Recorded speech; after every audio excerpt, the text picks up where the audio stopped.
सभी बीएलओ साहिबान का हमारे YouTube channel BLO help desk में एक बार फिर से स्वागत है। आज का हमारा टॉपिक है एसआईआर प्रक्रिया के अंतर्गत आपने जितने भी गणना पत्रक वितरित कर दिए हैं उनमें से जो गणना पत्रक किसी कारणवश वापस नहीं आता है या ब्लैंक वापस आता है, उस स्थिति में आपको उस मतदाता के राइट साइड या दाहिने साइड जो ऑप्शन दिख रहा है उसका यूज कैसे करें। चलिए सीधा चलते हम बीएलओ ऐप की होम स्क्रीन पर और स्पेशल इंटेंसिव रिवीजन पर हम क्लिक करते हैं। क्लिक करने के बाद आपको ऑप्शन आता है भाषा चुनने का। तो भाषा में दो ऑप्शन हैं, इंग्लिश या हिंदी। आप जिस भी भाषा में कंफर्टेबल हैं उस भाषा का चूज़ कर सकते हैं। चलिए मैं यहाँ हिंदी के साथ आगे बढ़ता हूँ और सबमिट करता हूँ। सबमिट करने के बाद नई स्क्रीन ओपन होकर आती है जिसमें पहला ऑप्शन है गणना प्रपत्र वितरण ट्रैकर और सेकंड है गणना प्रपत्र भरें। गणना प्रपत्र वितरण ट्रैकर मैं पिछले वीडियो में ही बता चुका हूँ। इसके लिए यदि आपने ये ना सीखा हो तो मेरी प्लेलिस्ट में जाकर गणना पत्र वितरण कैसे करते हैं उस वीडियो को देख सकते हैं। हम चलते हैं सीधा सेकंड ऑप्शन गणना पत्र प्रपत्र भरें। जैसे ही इस पर क्लिक करते हैं हमारे सामने सभी मतदाताओं की डिटेल या जानकारी ओपन होकर नई विंडो में प्रदर्शित हो जाती है। जिस भी मतदाता का आपको गणना पत्रक ब्लैंक वापस हुआ है या खाली वापस मिला है उसकी हम प्रविष्टि राइट हैंड साइड में आप देख रहे होंगे आप प्राप्ति योग्य चिन्हित करें, यहाँ से एंट्री करेंगे। उदाहरण के लिए पहला ही हमारा जो मतदाता है अनीता, सपोज उसका फॉर्म हमें अप्राप्त हुआ है या ब्लैंक प्राप्त हुआ है तो हम इस पर क्लिक करेंगे।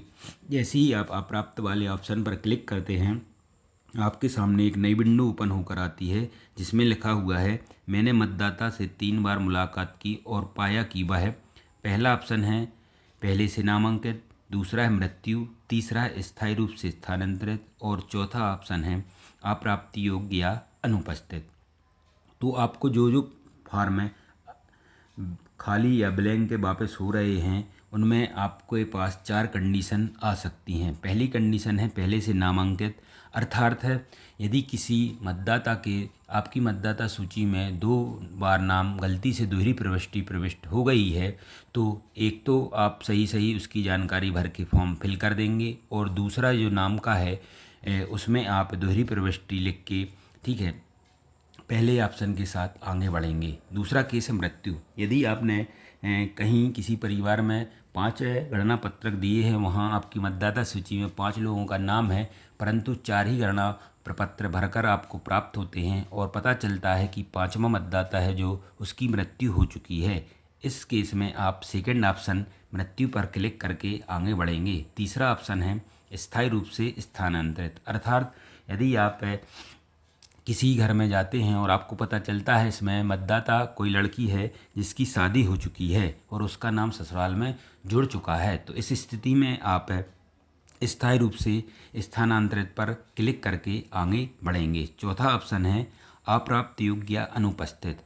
आपने देखा आप मतदाताओं को जब फॉर्म वितरण कर रहे थे तो कोई परिवार आपको ऐसा मिला कि जिसका कोई भी व्यक्ति घर में नहीं है या ताला लगा हुआ है या वो आजू बाजू वाले लोग आपको बता रहे हैं कि वह गांव छोड़कर हमेशा के लिए चले गए हैं, तो इस स्थिति में उनके सभी फॉर्म अप्राप्ति योग्य या अनुपस्थित में क्लिक करते हुए आप सबमिट करेंगे। चलिए मैं उदाहरण के लिए एक शादी वाला केस लेता हूं। उसके लिए मैं स्थायी रूप से स्थानांतर पर क्लिक करूंगा और नीचे कारण में आपको अनिवार्य रूप से कारण लिखना होगा। शादी के केस में आप चाहें तो लिख सकते हैं कि मतदाता की शादी हो चुकी है,